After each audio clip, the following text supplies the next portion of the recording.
Welcome to the Alcohol Free Life podcast, brought to you by thesoberclub.com.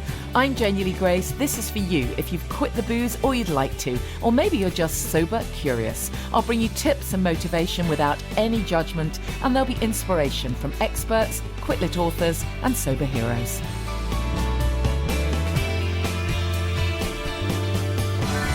Hi and welcome to the podcast. I hope you're well and you're having a good week. I've had full on, I think you call it. I've got a daughter who's started GCSEs. Oh, God, the stress is immense. But anyways, apart from that, everything is good.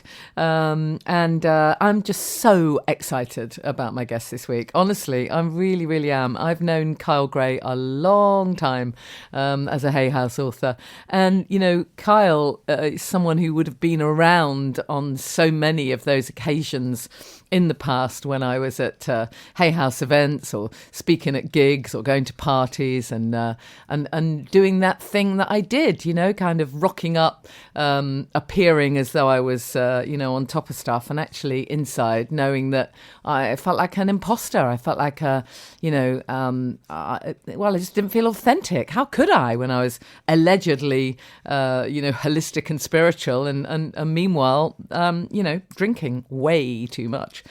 So anyways, I just was so beyond excited when I found that Kyle is now even more high vibe, having ditched the booze. So I thought, gotta get Kyle on the podcast. As you probably know, in the Sober Club, we do an awful lot around well-being, spirituality, holistic living. And of course, not everything is for everybody. I invite angel experts. So we've got Beverly Densham coming on the podcast at some point as well soon. I've had someone speaking on numerology and all types of conversations around meditation and all kinds of stuff. And then that's mixed in with the very practical stuff about how we handle cravings with people like William Porter and nutrition with people like Dale Pinnock and just all of this stuff, because I find it really, really difficult to focus on just one thing. I think it's really important to recognise that when you're ditching the booze, you've got to lay those foundations. You've got to really look at all the different pieces that are going to impact on your well-being, on your optimum health and well-being. And ultimately, that's the goal, isn't it, really? It's so much more than just not drinking. Of course, we have to start with not drinking, but then it's everything else. It's how do we focus on living our best lives? And, you know, one thing I talk about a lot is this idea of how we can remain positive, how we can be optimistic, how we can raise our vibration. And it's just perfect because that is the title of Kyle's book. And I'm so thrilled that this book has been revised and updated. High vibe tools to support your spiritual awakening. So without further ado, let me bring you this lovely conversation with the absolutely gorgeous Kyle Gray. Absolutely thrilled that my guest is best-selling author Kyle Gray. I've known Kyle for years, but this is just so exciting to be able to finally chat to Kyle, one of the UK's most sought-after spiritual teachers who dedicates his life to helping people connect with spirituality through workshops, talks, and online courses. And we're going to be talking about living a high-vibe life. And I'm so excited, Kyle, to get a chance to chat to you and to hear about the book, Raise Your Vibration. Hello anyway. Let's start with that. Hello. Thank you so much. So honored to be here. I mean, we've met many years ago at Hay House talks and various bits and pieces. But for anyone who's not aware of your work, do you mind just taking us right back to how it all started for you? Because, you know, I think quite uniquely, you had a spiritual awakening at a really young age. Most of us, it takes us a while. Yeah. I had a spiritual awakening and then I had to have a human life and make all the mistakes anyway. So, my work is predominantly centered around angels, and I also speak about, you know, living a high vibe life, but my work has predominantly been about angels. And when I was a little boy, when I was around 3, I had a virus called Guillain-Barré syndrome. And that's a virus that attacks the nervous system, and I was paralyzed for a number of months. And it was around that time of being kind of limited to a wheelchair and in one space that I developed this sensitivity that was able to kind of far outreach the room. Mm. And after about a year of going through, the whole rigmarole of having a virus that they initially thought was meningitis, I made a recovery naturally. And it was around the same time of me kind of being recovered and getting ready to start school, around 4.5.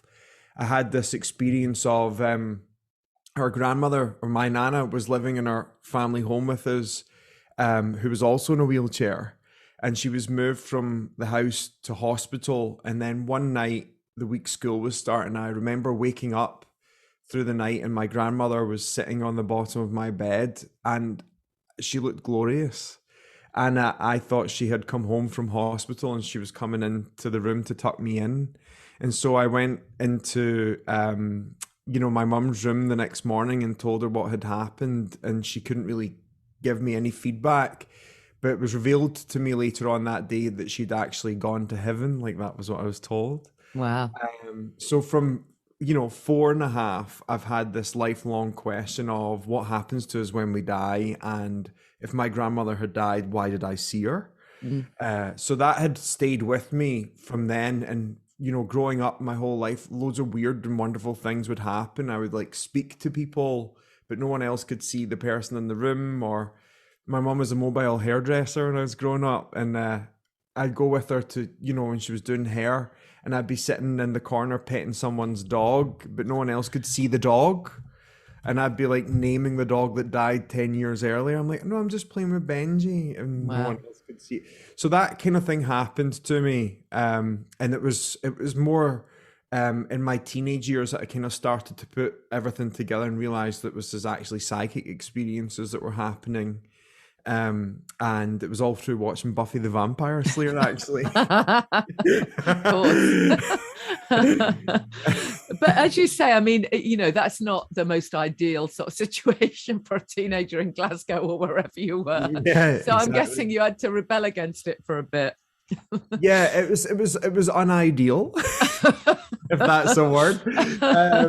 But then when I got to my teenage years, I found the work of Louise Hay first of all, and then there was books about angels by other authors who later became colleagues and friends.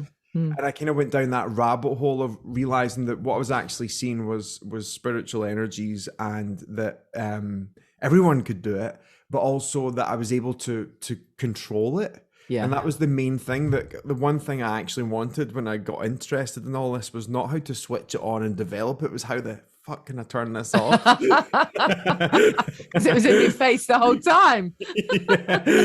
Wow. And the funniest thing, and we'll find this really curious when we speak about, substances and all that kind of stuff. When I was younger, my parents thought that I, had some sort of hyperactive mind. And then because I had Guillain-Barré syndrome and it attacks the nervous system, they wondered if there was problems with the brain or spinal fluid or whatever. And so there was all these different tests done to me. And then they're like, maybe he's got ADHD. We should take him off sugar, anything that has caffeine in it, anything that has E numbers, and so my parents took me off all these kind of substances, and I actually got clearer. I was like more psychic, more switched on, more weird things happened to me. Yeah. And so they put me back on it.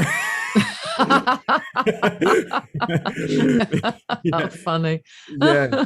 So, oh my goodness. And then, so, I mean, we know that you had a sort of fairly meteoric rise to fame, didn't you? With your, even your first book was like a bestseller.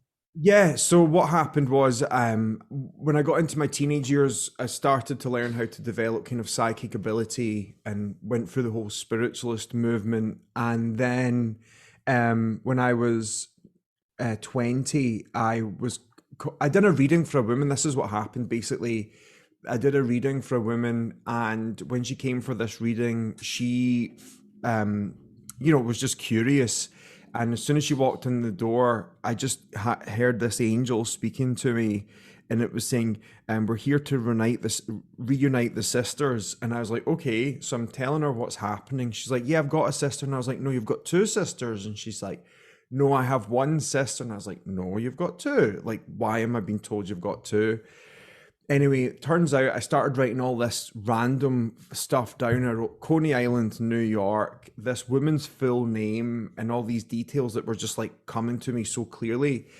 And I wrote it all down, and the woman was like, "This guy is off his rocker. You know, this wasn't a reading. This was just random facts." But anyway, she was curious about it, and she did a bit of, due diligence. And it turned out her mother did have another daughter, and they found out that it was sold on the black market. And the name that I actually wrote down at the top of the paper was the name of the person that had bought the child. Wow. And they were discovered in Coney Island, New York, and it was just like so bang on. So the newspapers got wind of this, like, highly accurate reading, and I ended up getting a column in the Sun because of that, and they called me the Angel Whisperer, which then led to my first book deal and like going on all these TV shows. And so I went from like, this random teenage boy with far too many tattoos to, best-selling author in a very short space of time. And yeah, it kind of propelled me into the public eye. And that was 11 years ago. Wow, amazing. And I mean, you've just had the most incredible success. But I think what's great is that, in amongst all of this, you're very real about it all. That's what I love. I love it when we've met and when I've heard you talk. You're very real, because we all know of, you don't need to name any names, but we all know of sort of spiritual experts and the kind of stuff we sometimes see on the telly. And honestly, there is a thread of sort of charlatanship going through it, sometimes, isn't there? Let's be really honest. Yeah, I think that's been my biggest challenge with it all is, I don't think being spiritually connected is special. I think everyone can do it. But I think it's been marketable to make it look like only certain people can have it and it's a special gift. Whereas I've never wanted to be glorified. I've always wanted to use my life as a demonstration to others what is possible. But I also think being brought up in, a working class household and, rugged keeps Glasgow. Your feet on the ground. It really was. It really. I know your mum's your manager, so I bet she kicks your butt if you step out of line, right? Oh yeah, I mean, like completely kicking my butt today, and then called me just before this, like, good luck for the interview. Don't forget this. Brilliant. So look, we're going to dig into a few of the ideas from Raise Your Vibration, high vibe tools to support your spiritual awakening. Lovely, just a fabulous title. And I'd love, to get some really sort of practical tips actually as to how all of us can try and raise our vibration, because God knows we need to. Right. It's so much going on and so much anxiety and so many mental health issues and all the rest of it. And I think that, if we can just grasp hold of some of this stuff and recognize that, we can shift our vibration. I just think it would be so magical. But before we even get into that, let's talk about the booze, because you were saying that you'd come across my TED talk, so I'm really glad you enjoyed that. Yeah, it was just amazing just to think, I do a daily TED talk, like that's one of my things, or a podcast, like one of the two. And just randomly, it was like random TED talk selector. It's on TED's website and it just gives you a random talk. So I had just clicked it and then started to make, I think it was eggs or something. And then I just heard your voice in the background and I was like, wait a minute, I know who that is. And so I hadn't even known that you'd done a TED talk. And I just stopped what I was doing and sat down and watched the whole thing. And I'd already been, sober curious for a number of months. And so what you were sharing and what you were saying was really resonating with me, I mean, it is so fascinating, isn't it? Because lots of people who listen to this podcast will have heard me say a lot of times that I genuinely think that when you're drinking alcohol, it actually, it lowers your vibration. Right. I really believe that. No doubt. You agree? Yeah, no doubt at all. Yeah. And for years, because I was drinking, I now look back and I now realize just how hard why it was so difficult for me to meditate, why it was so difficult for me to focus on self-love. I was, like you, Hay House author, and I'm there at all those events and I'm giving talks and I'm interviewing everybody. I interviewed you for Hay House Radio. I've interviewed everybody for Hay House Radio. So there was nothing that I didn't know about this, but it wasn't real for me. And I now look back and I realize why.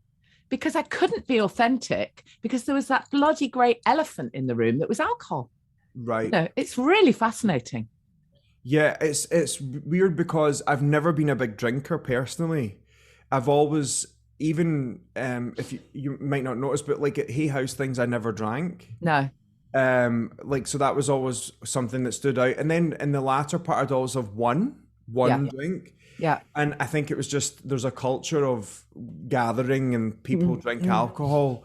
But I made this conscious decision that I was going to amp up my meditation time in the first lockdown. And I've been meditating for 18 years, but this, I was really going to go hard on it.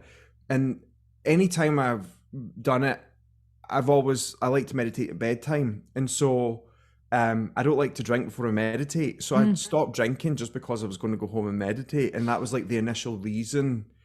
And then sometimes I'd move my meditation so I could go out and have a drink.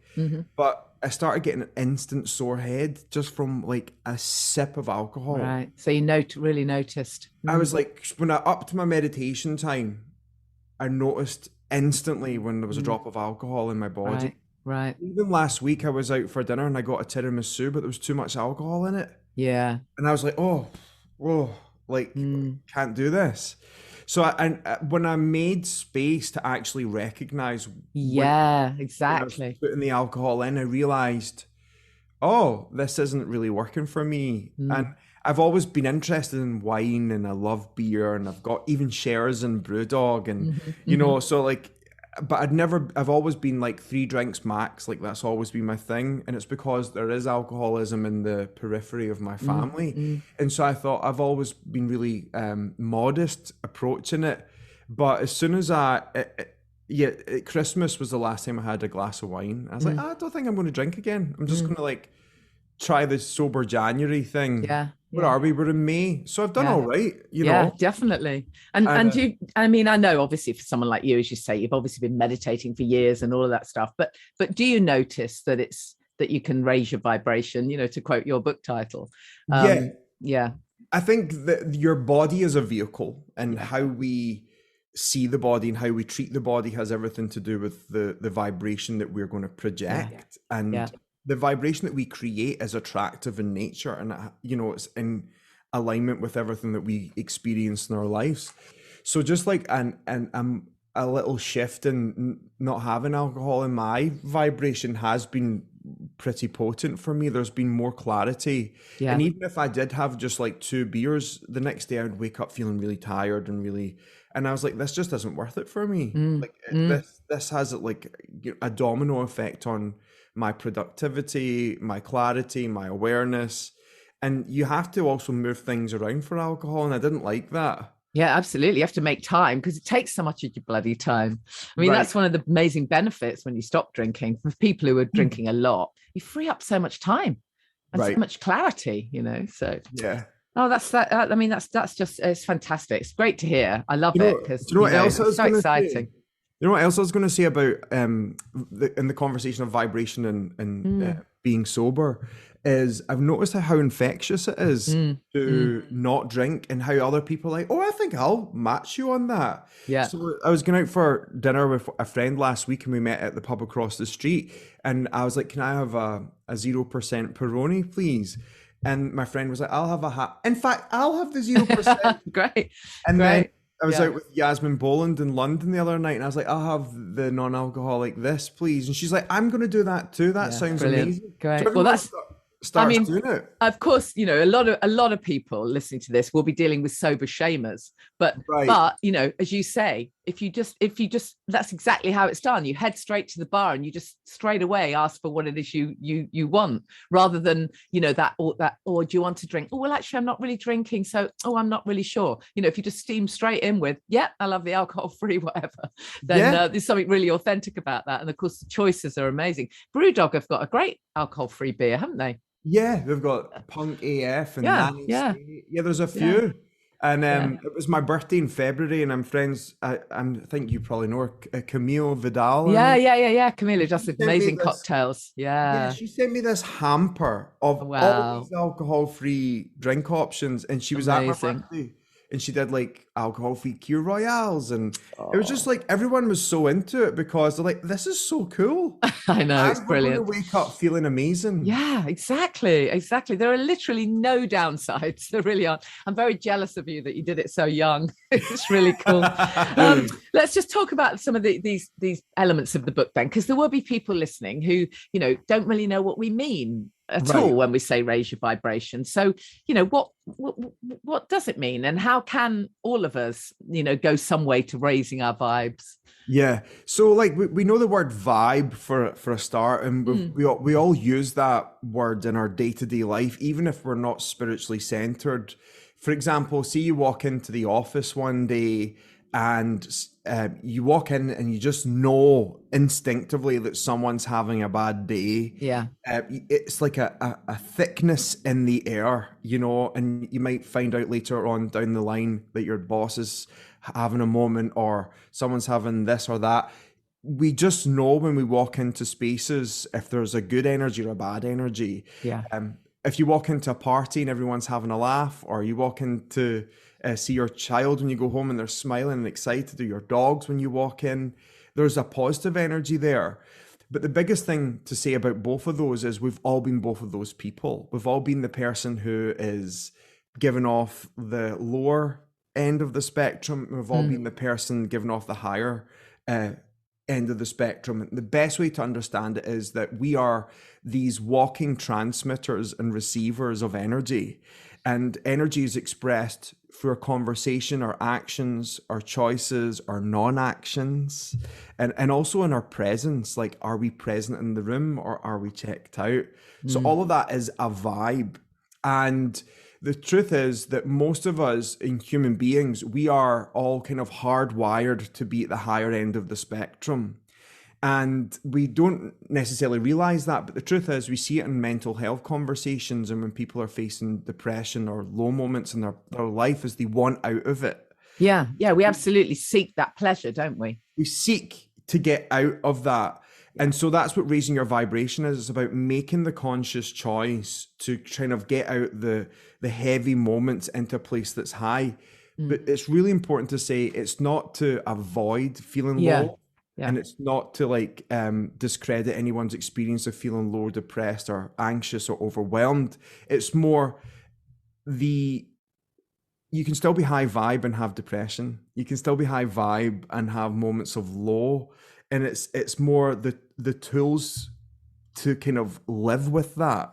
And it can help you be high vibe, if that makes sense. So how what's your take then on the kind of concept that, really we have to sort of embrace all our emotions, and we're not very good at that, right? Are we? We don't like it if we feel angry or jealous, or we just want to, which is why so many people reach for a drink, of course. But once we do start to sort of recognize, okay, I'm going to sit with this feeling for a while. I'm going to accept that actually I'm sad or I'm angry or whatever. How can we, from that place, if there is something not so fabulous going on, how can we raise our vibration in that moment? Yeah, so I always take a kind of body, mind, soul approach to raising your vibration, and you can raise your vibration in a number of different ways. So for me, like, raising your vibration doesn't always have to be about saying affirmations in front of the mirror or doing yoga. Raising your vibration could be like the choice of, today I'm going to be alcohol free, that's raising your vibration. Or Definitely. I'm going to choose to eat the thing that makes me feel vibrant today, rather than eating the thing that's going to make me want to go and sleep on the couch. So that's a conscious choice to raise your vibration.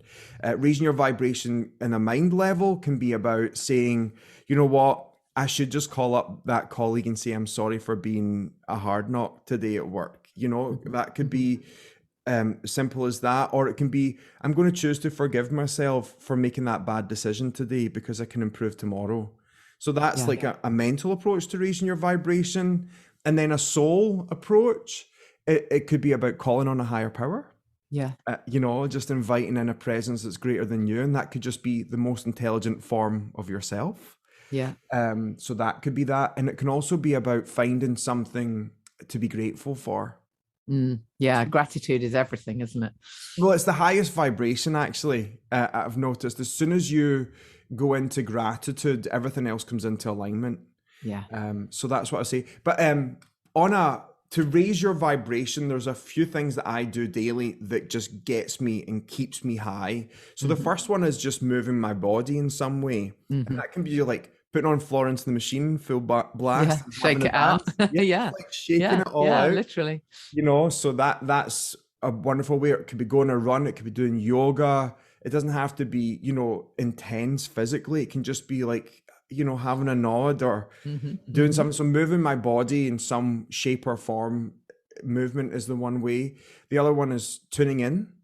And that's just being like, I am part of something greater, realizing that there's a bigger picture at play here. And for me, tuning in is about realizing that my one small life can make a big difference. Yeah. So I do that every day. What else do we do? Movement, mantra can kind of come together. Tuning in. Gosh, I'm trying to think what I do. You're so used to it. Comes naturally and to you. meditation, of course. That's the other thing. Raising your vibration for me is meditation. Like that is the practice. And the biggest thing about most people is they say, I can't meditate. Like that's the one reason that most people don't meditate is because they don't believe they can. But for me, meditation can actually just be sitting and just thinking about your shopping list. It can be thinking about the thing that's bothering you, but just giving yourself 5 minutes permission just to be. Yeah, I love that. I mean, I love that. It's a completely realistic approach. And I was that person who for years and years and years just said, I can't meditate.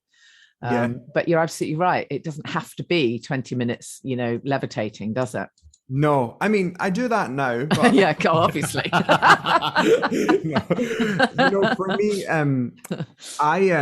when I started my meditation practice is about 40 minutes at the moment. And, but I do moving meditations. So I do Kundalini and I say a mantra consistently for the amount of time that I'm doing it. And it's really, really powerful. And the clarity I have, the skin clears up. It's weird. And then all of the other choices start to have a knock-on effect. For example, me choosing to go alcohol-free is kind of a knock-on effect of the meditation practice. Yeah, absolutely. But I wouldn't have believed I could sit as still when I started. And my meditation practice has been 18 years, but it's never been as strong as it has been in the last 2. And it's just because I've made it a thing. I've realized that this has a knock-on effect on everything else that I do. But as you say, for someone starting out for whom all of this is quite new, literally you can set a timer for 5 minutes. Yeah, or even 3 minutes. Or even 3, exactly. And don't get upset if your thoughts wander, because that's fine. It's what happens. So I always say it's mindfulness. So what I mean, what we hear there is mind is full, not empty. Yeah. But people always think, mind needs to be empty in order to achieve meditation, when in fact, meditation is actually just being one with your mind and all the madness that comes with it. Yeah, exactly. Yeah. Fabulous. Let's see, we've got so many things I'd love to ask you, but I know that you talk about how you can give your aura a makeover. Give us a quick idea of that. Yeah, so shaking it out is a really good thing, but your aura is the projection of your energy. Yeah. And I always try and take this from a non-believer's mind, like a skeptical person, but vibes and aura are 2 words that we use day to day. And initially they were only for psychic people, but now it's day-to-day language. We'll go, oh, I like that person's aura. Yeah. Right. And so we'll say that, but someone with a clean aura is just someone that gives off a good energy when they walk in the room. Yeah. And we can clean our aura just by doing a movement of some description, shaking it out, just taking a moment there, finding something to be grateful for. So that whether that be someone you love, a blessing of your day, it could even just be your health. That's going into your energy. Yeah. And then an act of service. Yeah. Doing something in the service of others with not with no seek of reward. These are all things that project into the energy around you, and it makes a difference. Yeah, I love that. And it's super infectious. And I'm really good friends with David Hamilton, as you know. Yeah. All the science behind it. He's like, when you do these things, Yeah, exactly. there's Yeah, an like actual, kindness is good for you. it's a rearrangement of your like your genetics and everything that's happening inside. But I've noticed that when I just instantly do these little things in my day-to-day life, it becomes like something back. So, you know, like the other day I saw someone in the train station or the airport. I'm like, can I help you with that? And they're like, yes. And the next minute I go for a coffee and they're like, you're my random act of kindness today. Yeah, it comes back at you. This knock-on effect.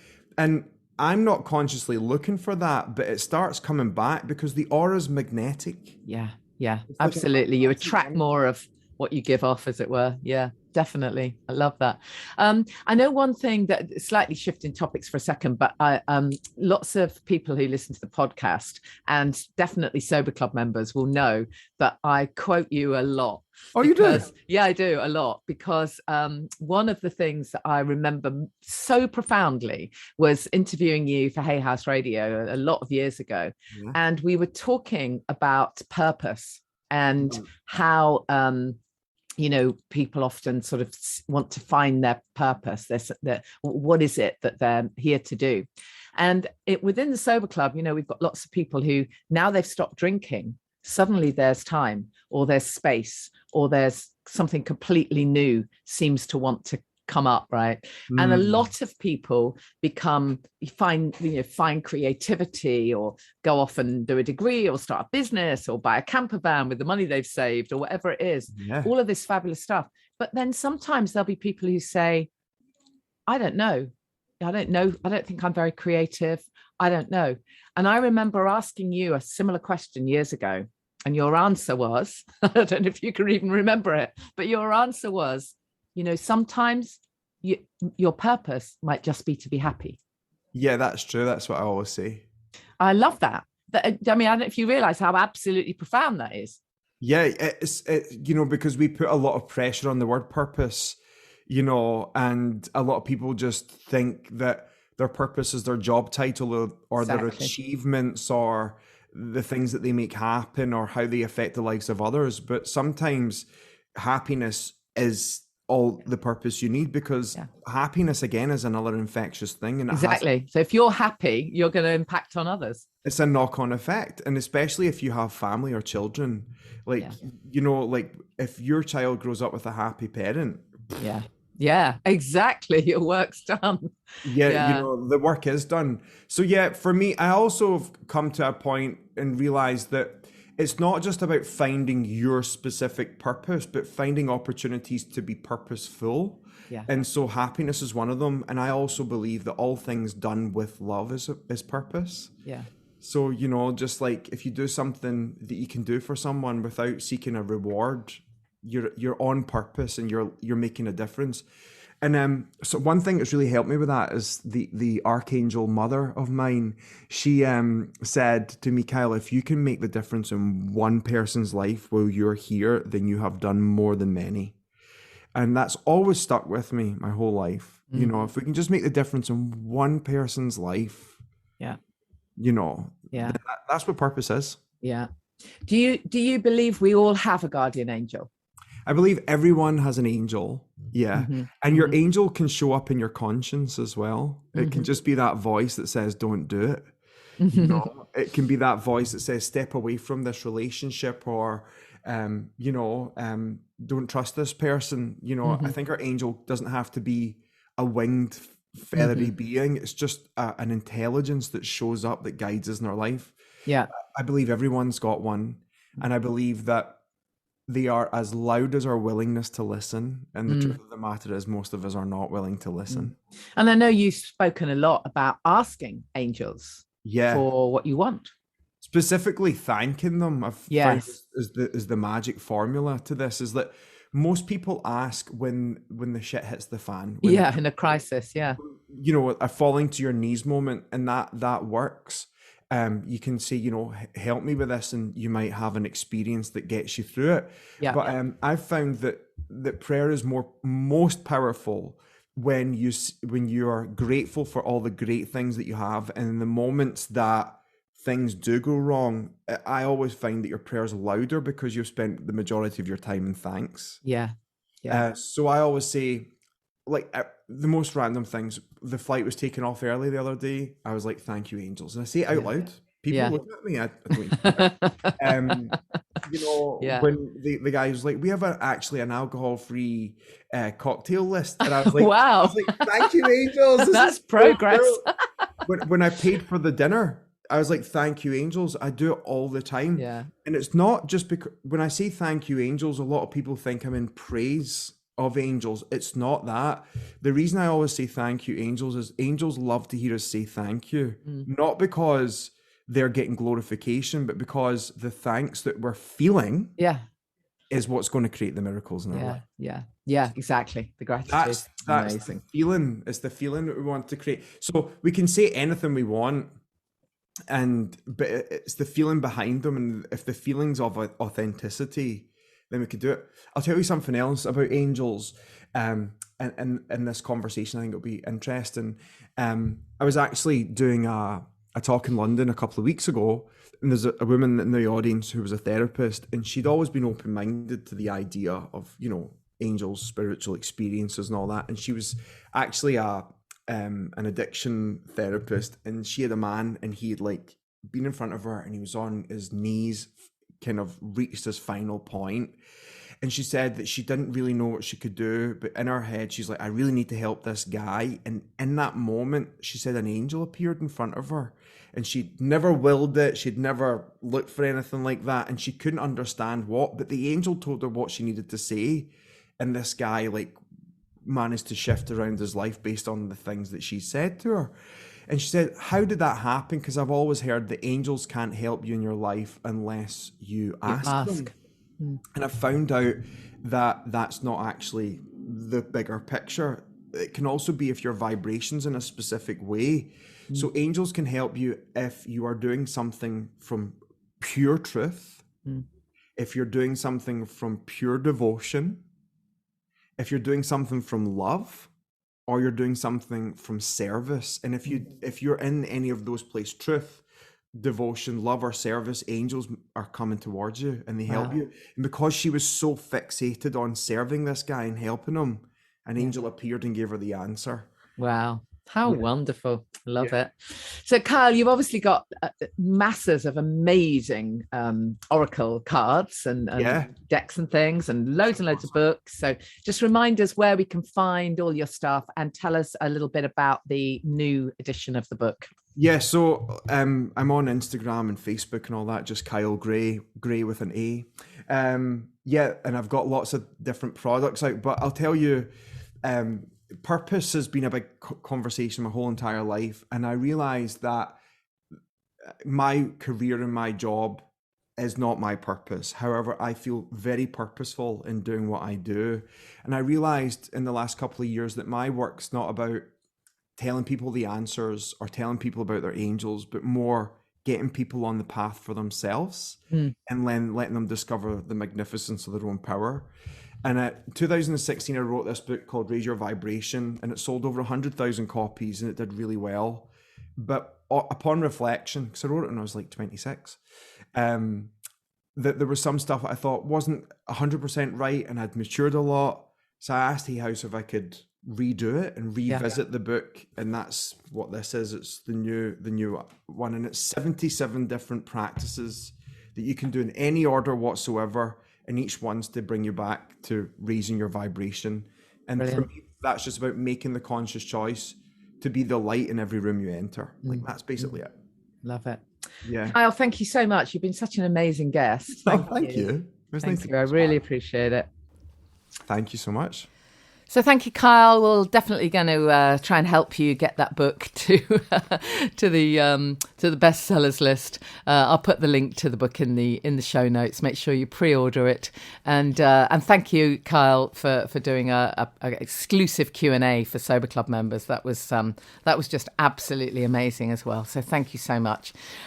So you know where to find more of this stuff if you're interested. We have a huge member portal in the Sober Club, so do come and check it out if you you want support and accountability and connection and knowledge and non-judgmental, support, cheerleading, it's all there for you. So check it out, thesoberclub.com. Just a reminder of some events coming up. We've got a Sober by the Sea coming up on Saturday, June the 11th.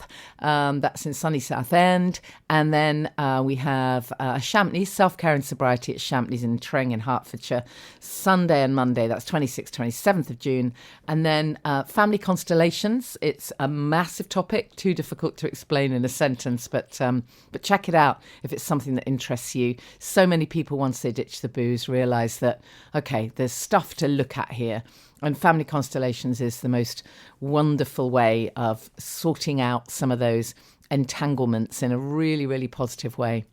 Helps you become so much more compassionate and kind. So we're hosting a Family Constellations workshop, myself and Rafe Nowen, who is a leading trauma therapist, on Sunday, July the 17th. That's going to be in Hertfordshire. So just drop me a message if you're interested.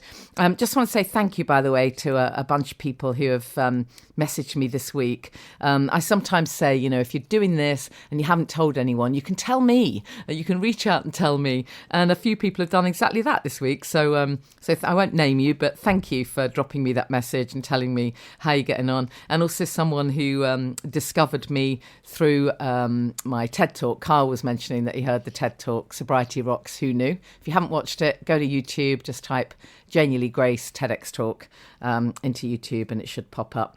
Somebody else who had discovered me literally through the TED Talk, and it had kind of inspired him to ditch the booze. So I love hearing from you. It's brilliant, and thank you for the kind words about the podcast. It's much appreciated. So don't struggle on your own. It may not be your thing to join a community. It may not be your thing to rock up to a meeting. It may not be your thing to tell your family and friends. Possibly not a good idea anyway, but definitely tell someone. Definitely get some kind of support, because it's hard to do this completely alone. It really is.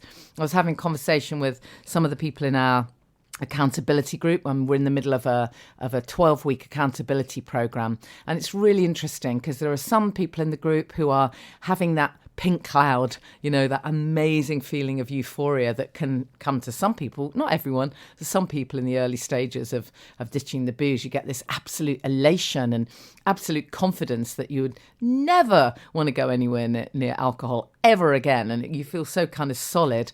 And then often you come crashing down. That's the problem with the pink cloud. The bubble, as it were, bursts and you come crashing down, and then you kind of hit the wall and hit a period where you feel completely flat, and basically it's down to brain chemistry being completely out of whack. So I was having this conversation, and we were saying that really the aim is not to be constantly high, because that ain't going to be sustainable, and it's definitely not to be flat either.